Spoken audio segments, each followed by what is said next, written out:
കറി ചോറിന്റെ കൂടെ, ചപ്പാത്തിയുടെ കൂടെ, അപ്പത്തിന്റെ കൂടെ, അല്ലെങ്കിൽ ബസ്മതി റൈസിന്റെ കൂടെ, ഫ്രൈഡ് റൈസിന്റെ കൂടെ, എന്തിന്റെ കൂടെ കഴിക്കാനാണെങ്കിലും നല്ല ടേസ്റ്റ് ഉള്ള ഒരു കറിയാണിത്. ഇത് നമ്മൾ ഉണ്ടാക്കാൻ വേണ്ടിയിട്ട് പോണ കറി ഉരുളൻകിഴങ്ങ് ഉള്ളിയിലിട്ടിട്ട് വരട്ടിയിട്ട് എടുത്തത്. അത് നമ്മൾ സവോളയുടെ ഒരു മിക്സ് ഒക്കെ ഉണ്ടാക്കും, ഒരു പേസ്റ്റ് പോലെയുള്ള ഒരു മസാല ഉണ്ടാക്കും. അതിനകത്ത് നമ്മൾ ഉരുളൻകിഴങ്ങ് ഇട്ടിട്ട് നന്നായിട്ട് ഇങ്ങനെ വരട്ടിയിട്ട് എടുക്കും. അപ്പോൾ ഉരുളൻകിഴങ്ങ് കഴിക്കാനാണെങ്കിലും നല്ല ടേസ്റ്റ് ഉണ്ടാവും. ഈ വരട്ടിയിട്ട് എടുക്കുന്ന ഗ്രേവി ഉണ്ടല്ലോ, ആ ഗ്രേവി നല്ല തിക്കായിട്ടിരിക്കും. അതും കഴിക്കാനാണെന്നുണ്ടെങ്കിൽ നല്ല ടേസ്റ്റാണ്. അപ്പോൾ നമുക്ക് നോക്കാം ഇതെങ്ങനെ റെഡിയാക്കാന്ന്. ഇത് റെഡിയാക്കാൻ വേണ്ട സാധനങ്ങൾ എന്തൊക്കെയാന്ന് നോക്കാം. അപ്പോൾ ഇതിലേക്ക് നമുക്ക് മെയിനായിട്ട് വേണ്ടത് ഉരുളൻകിഴങ്ങാണ് വേണ്ടത്. ഞാനിവിടെ 1/2 കിലോ ഉരുളൻകിഴങ്ങ് തൊണ്ട് കളഞ്ഞിട്ട് ഇതേപോലെ തന്നെ വെള്ളത്തിലിട്ട് വെച്ചിട്ടുണ്ട്. ഇത് കുറച്ച് വലിയ പീസായിട്ടൊന്ന് കട്ട് ചെയ്തിട്ട് എടുക്കണം. ഒരുപാട് വലിയ പീസല്ല, ഒരു മീഡിയം പീസായിട്ട്. ഇതിലേക്ക് നമ്മൾ കുറച്ച് തിക്കായിട്ടുള്ള ഒരു മസാല ഉണ്ടാക്കും. ആ മസാല ഉണ്ടാക്കാൻ വേണ്ടിയിട്ട് ഞാനിവിടെ പുളിക്ക് വേണ്ടിയിട്ട് തക്കാളിയാണ് ചേർക്കുന്നത്. ഇതേപോലത്തെ ഒരു വലിയ തക്കാളി എടുത്തിട്ടുണ്ട്, ഒരു തക്കാളിയുടെ പകുതി എടുത്തിട്ടുണ്ട്. അപ്പോൾ ഒരു 1.5 തക്കാളി എടുക്കുക. പിന്നെ സവോള വേണം. സവോള ഞാനിവിടെ ഒരു വലിയ സവോള എടുത്തിട്ടുണ്ട്, പിന്നെ ഒരു സവോളയുടെ പകുതി എടുത്തിട്ടുണ്ട്. കാരണം ഇതിൻ്റെ ആ ഗ്രേവി കുറച്ച് ഡ്രൈ ആയിട്ടാണ് എടുക്കുക, അത് നല്ല തിക്കായിട്ട് വരണം. അപ്പോൾ ഇതിലേക്ക് നമ്മൾ സവോള കുറച്ച് കൂടുതൽ ചേർക്കുന്നുണ്ട്. പിന്നെ കറിവേപ്പില വേണം, ആ ടേസ്റ്റിനനുസരിച്ചിട്ട് കുറച്ച് ചേർത്ത് കൊടുക്കുക. പിന്നെ ഞാനിവിടെ വെളുത്തുള്ളി എടുത്തിട്ടുണ്ട്. വെളുത്തുള്ളി ഇതേപോലത്തെ വലിയ ടൈപ്പ് വെളുത്തുള്ളി ഒരു 6 വെളുത്തുള്ളിയാണ് എടുത്തേക്കുന്നത്. പിന്നെ ഇതേപോലത്തെ ഒരു കഷ്ണം ഇഞ്ചി എടുത്തിട്ടുണ്ട്. പിന്നെ കറിക്ക് നല്ല കളർ കിട്ടാൻ വേണ്ടിയിട്ട് ഞാനിവിടെ കാശ്മീരി മുളക് എടുത്തിട്ടുണ്ട്. ഈ കാശ്മീരി മുളകിന് തീരെ എരിവുണ്ടാവില്ല കേട്ടോ. അപ്പോൾ ഞാനിവിടെ ഇതേപോലത്തെ ഒരു 5 മുഴുവനായിട്ടുള്ള കാശ്മീരി മുളകാണ് എടുത്തേക്കുന്നത്. ഈ കാശ്മീരി മുളകിന് നമ്മുടെ നാട്ടിൽ പിരിയൻ മുളകൊന്നും പറയും കേട്ടോ. ഇത് എല്ലാ മാർക്കറ്റിൽ നിന്നും നമുക്ക് വാങ്ങാൻ വേണ്ടിയിട്ട് കിട്ടും. ഇത് സാധാരണ കറികളിലേക്കൊക്കെ ചേർക്കുന്നത് കറികൾക്ക് നല്ല കളർ കിട്ടാൻ വേണ്ടിയിട്ടാണ് ചേർക്കുന്നത്. അപ്പോൾ എരിവിന് വേണ്ടിയിട്ട് ഞാൻ ഇതിലേക്ക് സെപ്പറേറ്റ് മുളകിൻ്റെ പൊടി ചേർക്കുന്നുണ്ട്. അപ്പോൾ മസാലപ്പൊടികളായിട്ട് മുളകിൻ്റെ പൊടിയും വേണം, മല്ലിപ്പൊടിയും വേണം, മഞ്ഞൾപ്പൊടിയും വേണം, ഗരം മസാലയും വേണം. ആ 4 മസാലപ്പൊടികളും ഞാൻ ഈ കറിയിലേക്ക് ചേർക്കുന്ന സമയത്ത് എന്തോരം ചേർത്തേന്നുള്ളത് പറയാം കേട്ടോ. പിന്നെ 1 ടീസ്പൂൺ കടുക് എടുത്തിട്ടുണ്ട്. പിന്നെ മല്ലിയിലയും വേണം. അപ്പോൾ ഇത്രയ്ക്ക് സാധനങ്ങളാണ് ഇത് റെഡിയാക്കാൻ വേണ്ടിയിട്ട് വേണ്ടത്. ഇനി ഇതിലേക്കുള്ള അരപ്പുണ്ടാക്കാൻ വേണ്ടിയിട്ട് ഈ തക്കാളിയും സവോളയും ഇഞ്ചിയും വെളുത്തുള്ളിയും കാശ്മീരി മുളകും പിന്നെ കുറച്ച് കറിവേപ്പിലയും ഇതെല്ലാം കൂടിയിട്ട് 1 ഗ്ലാസ് വെള്ളം ഒഴിച്ചിട്ട് ഇതൊന്ന് വേവിച്ചിട്ട് ഒന്ന് സോഫ്റ്റ് ആക്കിയിട്ട് എടുക്കും. ഇതതിൻ്റെ ചൂടാറി കഴിഞ്ഞ് കഴിയുമ്പോൾ മിക്സിയിലിട്ടിട്ട് നല്ല പേസ്റ്റ് പോലെ അരച്ചിട്ട് എടുക്കും. എന്നിട്ട് ആ മസാല വെച്ചിട്ടാണ് ഇത് നമ്മൾ റെഡിയാക്കാൻ വേണ്ടിയിട്ട് പോണത്. അപ്പോൾ ഇത് വേവിച്ചിട്ട് എടുക്കാൻ വേണ്ടിയിട്ട് വേറൊരു പാത്രം എടുക്കുക. ഇതിലേക്ക് തക്കാളി ചേർക്കാം. ഇത് നമ്മൾ വേവിച്ച് നല്ല സോഫ്റ്റ് ആക്കിയിട്ട് എടുത്തിട്ട് മിക്സിയിലിട്ട് അരച്ചിട്ട് എടുക്കുമല്ലോ. അപ്പം അങ്ങനെ ഒരുപാട് ചെറിയ പീസായിട്ടൊന്നും കട്ട് ചെയ്യണ്ട.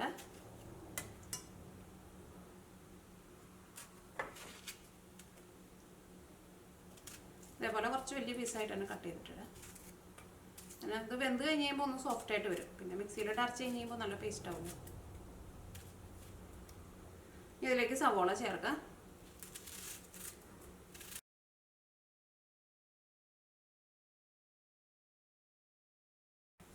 ഇനി കാശ്മീരി മുളക് ചേർക്കാം. കാശ്മീരി മുളക് ചേർക്കുമ്പോൾ ഒന്ന് കഴുകിയിട്ട് വേണം കേട്ടോ ചേർക്കാൻ വേണ്ടിയിട്ട്. കുറച്ച് കറിവേപ്പിലയും ചേർക്കാം. ഇഞ്ചി ചേർക്കാം. വെളുത്തുള്ളി ചേർക്കാം. ഇതെല്ലാവരും മുളകേപ്പൊടി ഒന്ന് ചേർത്താൽ മതി. ഇതിലേക്ക് 1 ഗ്ലാസ് വെള്ളം ചേർക്കാം.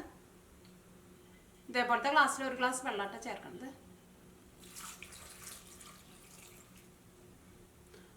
ഇതിലേക്ക് ആവശ്യത്തിന് ഉപ്പ് ചേർക്കാം.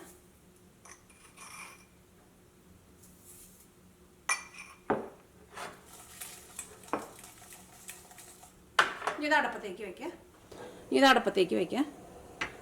ഈ സവോളയ്ക്ക് വെന്ത് ഒന്ന് സോഫ്റ്റായിട്ട് വരണം. അത് പെട്ടെന്ന് നമുക്ക് റെഡി ആയിട്ട് കിട്ടും. ഇത് നന്നായിട്ടൊന്ന് തിളച്ച് കഴിഞ്ഞിട്ടുണ്ടെങ്കിൽ പിന്നെ ഒരു 2 മിനിറ്റും കൂടി നന്നായിട്ടൊന്ന് തിളച്ചാൽ മതി. അപ്പോൾ ഇത് മൂടി വയ്ക്കുക.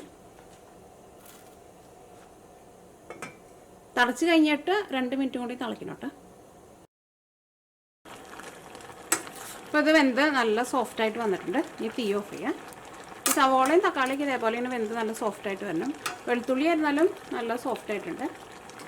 ഈ തീ ഓഫ് ചെയ്യാം. ഇത് അരച്ചെടുക്കാൻ വേണ്ടിയിട്ട് മിക്സിയുടെ ജാറിലേക്ക് ഇടാം.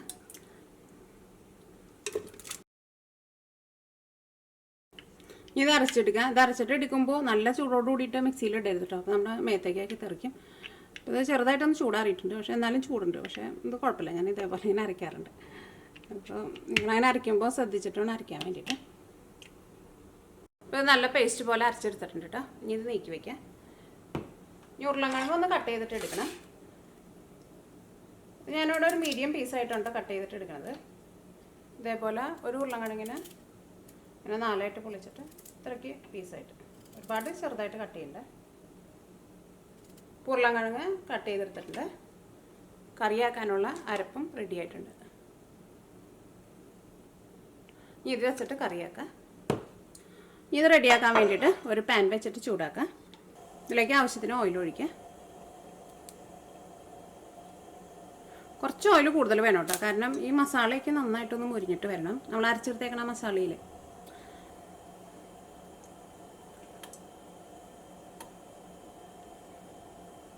ഇപ്പോൾ ഓയിൽ നന്നായിട്ട് ചൂടായിട്ടുണ്ട്. ഇതിലേക്ക് കടുക് ചേർക്കാം. കടുക് ഞാൻ ഇതിലേക്ക് 1 ടീസ്പൂണായിട്ട് ചേർത്തത്. അല്ലെങ്കിൽ കടുക് ഇപ്പോൾ നിങ്ങൾക്ക് അത്രയ്ക്ക് വേണ്ടാന്ന് വെച്ചിട്ടുണ്ടെങ്കിൽ കുറച്ച് ചേർത്താലും കുഴപ്പമില്ല.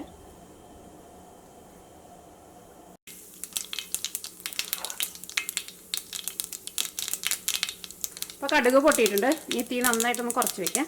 ഇതിലേക്ക് മസാലപ്പൊടികൾ ചേർക്കാം. ഫസ്റ്റ് ഞാനിതിലേക്ക് മഞ്ഞൾപ്പൊടിയാണ് ചേർക്കുന്നത്. ഞാൻ അതിലേക്ക് 1/2 ടീസ്പൂൺ മഞ്ഞൾപ്പൊടിയാണ് ചേർത്തത്.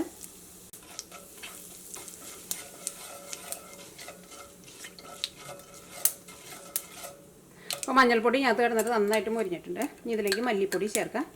മല്ലിപ്പൊടി ഞാനിതിലേക്ക് 1 ടേബിൾ സ്പൂണായിട്ടാണ് ചേർക്കുന്നത്. തീ കൂട്ടി വയ്ക്കരുത്, തീ നന്നായിട്ട് കുറച്ച് തന്നെ വയ്ക്കുക. കാരണം ഇതിലേക്ക് നമ്മളിപ്പോൾ സവോള ഒന്നും ചേർത്തിട്ടില്ലല്ലോ, ഓയിലിലേക്കാണല്ലോ നേരിട്ടിട്ട് മസാലപ്പൊടികൾ ഇടുന്നത്.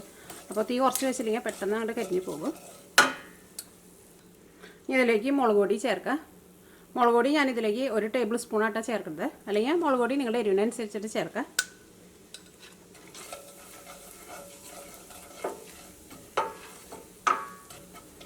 തീ അങ്ങനെ കൂട്ടി വെച്ചിട്ടുണ്ടെങ്കിൽ അപ്പോൾ എല്ലാ മസാലപ്പൊടികളാണ്ട് കരിഞ്ഞ് ഒരു കറുത്ത കളറായിട്ട് വരും. ഇതിലേക്ക് നമ്മൾ ആ മിക്സിയിലിട്ട് അരച്ച് വെച്ചേക്കണ മസാല ഉണ്ടല്ലോ, അത് ഇതിലേക്ക് ചേർക്കാം.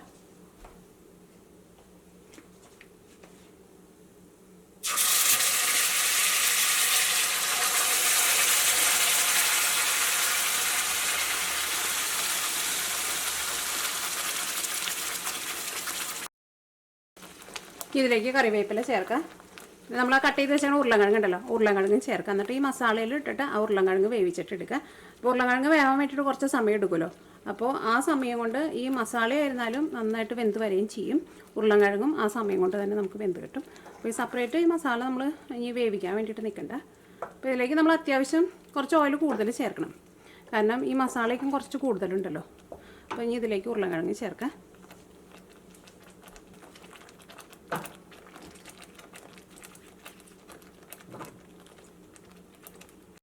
ഞാനിവിടെ തീ കുറച്ച് വെച്ചേക്കാം കേട്ടോ, കാരണം മൂടി വെച്ച് കഴിയുമ്പോൾ തീ ഒന്നും കൂടി ഒന്ന് കൂട്ടി വയ്ക്കുക, അല്ലെങ്കിൽ അതിപ്പോൾ എല്ലായിടത്തേക്കാണ് തെറിക്കിയത്. ഇതിലേക്ക് ഗരം മസാല ചേർക്കാം. ഗരം മസാല ഞാനിതിലേക്ക് 1 ടേബിൾ സ്പൂണാണ് ചേർത്തേക്കുന്നത്. എന്നിട്ട് ലാസ്റ്റ് നമുക്ക് ടേസ്റ്റ് നോക്കിയിട്ട് ഗരം മസാല വേണമെന്നുണ്ടെങ്കിൽ അതനുസരിച്ചിട്ട് ചേർത്ത് കൊടുക്കുക. ഇതിലേക്ക് കുറച്ച് മല്ലിയിലയും ചേർക്കാം. മല്ലിയില ചേർക്കാം. നിങ്ങൾ ഇതിൻ്റെ ടേസ്റ്റ് നോക്കിയിട്ട് ഇതിലേക്ക് ഉപ്പ് വേണമെന്നുണ്ടെങ്കിൽ ഉപ്പ് ടേസ്റ്റിനനുസരിച്ചിട്ട് ചേർത്ത് കൊടുക്കുക. ആ സവോളയ്ക്ക് നമ്മൾ വേവിച്ചിട്ട് എടുക്കുന്ന സമയത്ത് ഉപ്പ് ചേർത്തിട്ടുണ്ടായിരുന്നു. അപ്പോൾ ടേസ്റ്റ് നോക്കിയിട്ട് മാത്രം ചേർത്താൽ മതി. ഇത് മൂടി വയ്ക്കുക. ഇനി ഒരു മീഡിയം ഫ്ലെയിമിൽ വയ്ക്കുക. കൂട്ടി വയ്ക്കുക. ഒരുപാടാണ്ട് കൂട്ടി വയ്ക്കണ്ട. ഒരുപാട് കൂട്ടി വെച്ചിട്ടുണ്ടെങ്കിൽ കറി അടിയിൽ പിടിക്കും. ഇടയ്ക്ക് കറി നിങ്ങൾ ഇളക്കിയിട്ട് കൊടുക്കുകയും വേണം. തീ ഒരുപാട് കൂട്ടി വെച്ചിട്ടുണ്ടെങ്കിൽ ഈ മസാല പെട്ടെന്നാണ്ട് ഡ്രൈ ആയിട്ട് വരികയും ചെയ്യും. ഉരുളക്കിഴങ്ങ് ശരിക്കും വെന്ത് കിട്ടുകയും ചെയ്യില്ല.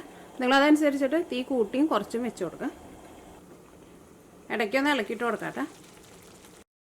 ഈ ഒരുപാട് കൂട്ടി വെച്ചിട്ടുണ്ടെങ്കിൽ അടിയിൽ പിടിക്കട്ടോ, പ്രത്യേകം ശ്രദ്ധിക്കുക. കാരണം ഈ മസാല കുറച്ച് തിക്കായിട്ടാണല്ലോ ഇരിക്കേണ്ടത്.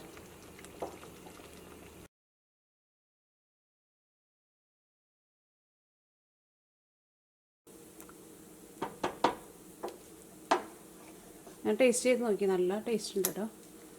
ഈ ഉരുളക്കിഴങ്ങ് നന്നായിട്ട് വെന്ത് വരെയും വേണം. ഈ കറിയുടെ ഈ ഗ്രേവി ഉണ്ടല്ലോ, ഈ ഗ്രേവി ഒന്ന് തിക്കായിട്ട് ഒന്നും കൂടി നന്നായിട്ടൊന്ന് മുരിഞ്ഞ് വരണം. തീ കുറച്ചിട്ട് തന്നെ മൂടി വയ്ക്കാം. അപ്പോൾ ഇതിനകത്ത് ഉരുളക്കിഴങ്ങ് വെന്തിട്ടുണ്ട് കേട്ടോ. ഇനി ഞാനിവിടെ തീ ഒന്ന് കൂട്ടി വയ്ക്കാൻ വേണ്ടിയിട്ട് പോവാണ്. കാരണം ഈ ഗ്രേവി പോലെ ഇരിക്കുന്ന മസാല ഉണ്ടല്ലോ, ഈ മസാല ഒന്നും കൂടി ഒന്ന് ഡ്രൈ ആക്കിയിട്ട് എടുക്കണം. ഇനി ഇത് ഞാനിവിടെ മൂടി വെക്കണില്ല കേട്ടോ. ഇനി തുറന്ന് വെച്ചിട്ട് തന്നെ ഇതൊന്നും കൂടി ഒന്ന് ഡ്രൈ ആക്കിയിട്ടാണ് എടുക്കാൻ വേണ്ടിയിട്ട് പോകുന്നത്. അപ്പോൾ ഈ മസാലയ്ക്ക് ഒന്നുകൂടി നന്നായിട്ടൊന്ന് മുരിഞ്ഞ് വരും. അപ്പോൾ നിങ്ങളതനുസരിച്ചിട്ട് ഓയിൽ ഇതിനകത്ത് ചേർത്ത് കൊടുക്കണം. എന്നാൽ മാത്രമേ ഈ മസാലയ്ക്ക് നന്നായിട്ട് മുരിയുള്ളൂ കേട്ടോ. അപ്പോൾ ഉരുളക്കിഴങ്ങ് വേവണ വരെ അങ്ങനെ തീ നന്നായിട്ട് കുറച്ചിട്ട് മൂടി വെച്ചാൽ മതി. അത് കഴിഞ്ഞിട്ട് പിന്നെ തുറന്ന് വെച്ചിട്ട് ഇത് നല്ല ഡ്രൈ ആക്കിയിട്ട് എടുക്കാം. അല്ലെങ്കിൽ ഇതേപോലെ ചെറുതായിട്ട് ഇങ്ങനെ ഒരു ഗ്രേവിയിൽ വേണമെന്ന് വെച്ചിട്ടുണ്ടെങ്കിൽ ഇതേപോലെ എടുക്കാം കേട്ടോ. പക്ഷെ മസാല ഒന്നും കൂടി നന്നായിട്ടൊന്ന് മുരിഞ്ഞ് വരണം. പക്ഷെ ഇപ്പോൾ കഴിക്കാനായിരുന്നാലും നല്ല ടേസ്റ്റ് ഉണ്ട് കേട്ടോ. ഞാൻ ടേസ്റ്റ് ചെയ്ത് നോക്കിയിട്ടുണ്ടായിരുന്നു, നല്ല ടേസ്റ്റ് ഉണ്ട്. ഇത് നന്നായിട്ട് കൂട്ടി വയ്ക്കാം. ഇത് നമ്മളിങ്ങനെ ഇളക്കിയിട്ട് കൊടുക്കണം കേട്ടോ. അല്ലെങ്കിൽ ഇത് നമ്മൾ തുറന്ന് വെച്ചിട്ട് ഇങ്ങനെ തീ കൂട്ടി വെച്ചിട്ടുണ്ടെങ്കിൽ അപ്പോഴും അടിയിൽ പിടിക്കും. ഇതിനകത്ത് ഗരം മസാലയുടെ ടേസ്റ്റൊക്കെ നല്ല കറക്റ്റ് ഭാഗമായിട്ട് വന്നിട്ടുണ്ട് കേട്ടോ. ഇതിലേക്ക് ഞാനിവിടെ കുറച്ച് കസൂരി മേത്തിയും കൂടി ചേർക്കുന്നുണ്ട് കേട്ടോ. അത് നിങ്ങൾക്ക് വേണമെന്നുണ്ടെങ്കിൽ മാത്രം ചേർത്താൽ മതി. ഇതേപോലെ ഉരുളക്കിഴങ്ങിൻ്റെ കറികൾ എന്തെങ്കിലുമൊക്കെ വയ്ക്കുമ്പോൾ ആ കസൂരി മേത്തിയുടെ ടേസ്റ്റ് നല്ല രസം കൊടുക്കും കറിക്ക്. അത് ചിക്കൻ കറിയിൽ ചേർക്കാം. ഇതേപോലെ ഉരുളക്കിഴങ്ങിൻ്റെ കറികളൊക്കെ ഉണ്ടാക്കുമ്പോൾ ചേർക്കാം. അങ്ങനത്തെ കറികളിലൊക്കെ ചേർത്ത് കൊടുക്കാം. ഇതിലേക്ക് കസൂരി മേത്തി ചേർക്കാം. ഞാൻ ഇത്രയ്ക്കായിട്ടാണ് ചേർക്കണത്. ഇത് കൈ കൊണ്ട് ഇതേപോലെ ഒന്ന് പൊടിച്ചിട്ട് ഇതേപോലെ ഒന്ന് വെതറി കൊടുക്കാം. ഈ കറി ഞാൻ ഒരു പ്രാവശ്യം കുക്കറിലിട്ടിട്ട് വേവിച്ചെടുത്തിട്ടുണ്ടായിരുന്നു. പക്ഷേ അത്രയ്ക്ക് ടേസ്റ്റ് ഉണ്ടായിരുന്നു. ഉരുളക്കിഴങ്ങൊക്കെ പെട്ടെന്ന് കൊണ്ട് ഉടഞ്ഞു പോയി. അത് കഴിഞ്ഞിട്ട് ഞാൻ ഇതേപോലെ വെച്ച് നോക്കി കഴിഞ്ഞപ്പോൾ നല്ല ടേസ്റ്റ് ആയിരുന്നു കറിക്ക്. പിന്നെ മസാലയ്ക്ക് ഒന്ന് ഡ്രൈ ആയി തുടങ്ങിയിട്ടുണ്ട്. ഒന്നും കൂടി ഒന്ന് ഡ്രൈ ആയിട്ട് വരട്ടെ കേട്ടോ. ഇപ്പോൾ കറിയുടെ ലാസ്റ്റ് ഞാനിവിടെ കുറച്ച് മല്ലിയില കൂടി ചേർക്കുന്നുണ്ട്. അപ്പോൾ ഉള്ളിയിൽ വരട്ടിയെടുത്ത നമ്മുടെ ഉരുളക്കിഴങ്ങ് കറി റെഡി ആയിട്ടുണ്ട്. ഈ കറി കാണാൻ വേണ്ടിയിട്ട് നല്ല ഭംഗിയില്ലേ. അതേപോലെ തന്നെ കഴിക്കാനായിരുന്നാലും നല്ല ടേസ്റ്റാണ്. ഈ ഗ്രേവി കൂട്ടിയിട്ട് ചപ്പാത്തിയൊക്കെ കഴിച്ചിട്ടുണ്ടെങ്കിൽ നല്ല ടേസ്റ്റാണ് കഴിക്കാൻ വേണ്ടിയിട്ട്. അതേപോലെ തന്നെ ചോറിൻ്റെ കൂടെയും കഴിക്കാം. ഈ കറി പിന്നെ ബസ്മതി റൈസിൻ്റെ കൂടെ കഴിക്കാനാണെങ്കിലും നല്ല ടേസ്റ്റായിരിക്കും. അപ്പോൾ നിങ്ങളെല്ലാവരും ട്രൈ ചെയ്ത് നോക്കുക. നിങ്ങൾക്ക് എല്ലാവർക്കും നല്ല ഇഷ്ടമാവും.